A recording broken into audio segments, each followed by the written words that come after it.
जहां डायवर्सन शुल्क की वसूली के लिए प्रशासन ज्यादा सक्रिय है, लेकिन इतना सक्रिय है कि अग्रिम भुगतान करने वालों को भी नोटिस भेज रहा है। यहां तक कि उनके घर जाकर वसूली का दबाव बनाया जा रहा है। ऐसा ही एक उदाहरण महू में देखने को मिला है, जहां पर महू के प्रतिष्ठित व्यापारी के यहां भारी दल के साथ तहसीलदार डायवर्सन शुल्क वसूलने के लिए पहुंचे थे, जहां से उन्हें खाली हाथ और उल्टे पैर लौटना पड़ा, क्योंकि व्यापारी तपन के अभिभाषक राधेश्याम अग्रवाल ने सभी कागज दिखाते हुए बताया कि बकाया राशि का नोटिस दिया गया है और वह अन्य के नाम का है और जिससे तपन का कोई लेना देना नहीं है।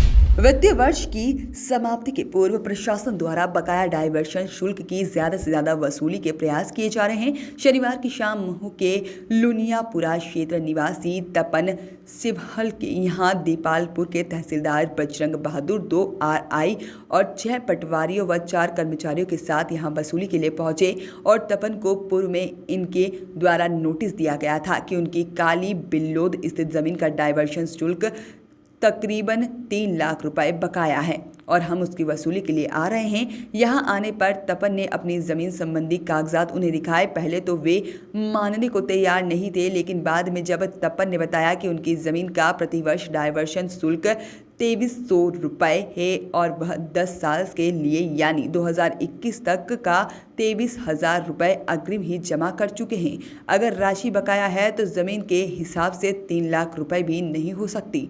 इस दौरान दोनों पक्षों की ओर से काफ़ी बहस हुई।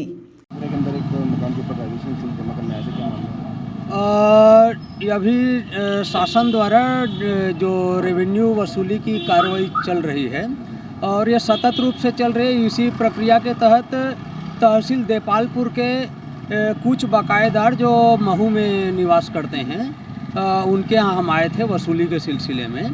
और अभी जो यहाँ ये तपन सिंघल जी के यहाँ आए हुए हैं, तो इनका भी ग्राम काली बिल्लोद में खसरा नंबर 66/3 पर डाइवर्सन का एक खाता है, तो उसके सिलसिले में आए थे और इनके द्वारा एक डाइवर्सन आर्डर पुराना जो विशेष कर्तव्यस्थ अधिकारी लैंड रिकॉर्ड का एक बताया गया है, तो उसको हम मिलान कर लेंगे और उसके पश्चात जो भी राशि यदि इन पर बकाया निकलेगी वो वसूल की जाएगी। अभी सर राशि कितनी अभी इनके ऊपर कितनी बकाया राशि की? अभी जो हमारे यहाँ जो स्टेटमेंट है उसके मुताबिक इन पर लगभग 3 लाख रुपए की बकाया राशि। अभी इनका ऐसा कुछ जब्त करा है? नहीं, अभी कोई कुर्की जब्ती की कार्रवाई नहीं की गई है। हम तो एक वसूली के सिलसिले में घूम रहे हैं और इनके द्वारा जो आदेश की कापी जो दी गई है उसको अब हम मिलान करेंगे अपने रिकॉर्ड से। हाँ, ये 23,000 रुपये समथिंग का इनके द्वारा चालान दिया गया है। 2021 तक। हाँ, ये देखिए, सहज विषय है। आज 2:10 पे तहसीलदार बजरंग बहादुर साहब का मेरे पास फ़ोन आया था, जिसमें एक मेरे आधिपत्य की ज़मीन है काली बिल्लोद की, उसके बारे में उन्होंने मुझसे अवैध 3 लाख रुपए के नोटिस की बात कही। मैंने उनको प्रतिकार किया कि साहब, हमारा इस प्रकार का कोई टैक्स बाकी नहीं है और हमारा जो भी टैक्स था वो हम 9 तारीख को भर चुके हैं और आपके उसके सब दस्तावेजी रिकॉर्ड आपको हम सौंप चुके हैं, आपके पटवारी और उन सभी को। तो उनको किसी कारण से उन्होंने मुझे बोला कि हम तो आप क्या कुर्की करेंगे, आज कुछ भी हो जाए। तो मैंने उन्हें कहा कि साहब आप आइए, मैं यहाँ बताता हूँ। फिर जब वो यहाँ आए तो मैंने उनको उनके ही विभाग का ऑर्डर की 2392 रुपये साल का जो टैक्स है, ये यहाँ लिखा हुआ है साहब, तो 10 साल का टैक्स मेरा 23,920 रुपये बनता है, जिसका मैंने ये चालान भी जमा किया हुआ उनको बताया, जिस पे वो रिसीप्ट भी दे के गए।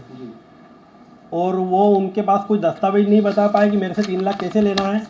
और उस मेरे से मांग करने पर कोई राम रतन के व्यक्ति के नाम का एक नोटिस दिया उन्होंने मुझे, जिससे मेरा कोई लेना देना नहीं है। आपकी ज़मीन कहाँ पर है? मेरी ज़मीन काली बिल्लोद में। राम रतन और देवीलाल के नाम के कोई 2 गलत नोटिस मुझे दे के गए, जिसमें मेरा कहीं कोई नाम सरकारी रिकॉर्ड में भी नहीं है। मैंने उनको अपना पूरा रिकॉर्ड दिखा दिया है, जिस पर संतुष्ट होकर चले गए। मतलब जिस तरह उनके पास कोई गैर आधारहीन तुमने तरह से कार्रवाई की। ज़मीन है वहाँ? हाँ, ज़मीन है। बेच चुके हैं? वो बेच चुके हैं, पर अभी मेरे को मतलब नहीं बेची उन्होंने, अब मेरी है, समझ लीजिए। जिस तरीके से यह टीम आती है गलत तरीके से, उसको क्या मानते हैं? तब हम तो कुछ कर ही नहीं सकते, हम तो जनता है, अधिकारियों का राज है, जनता नाम को। बता दो। मेरा नाम Tapan Singhal. Bureau report, voice of rights.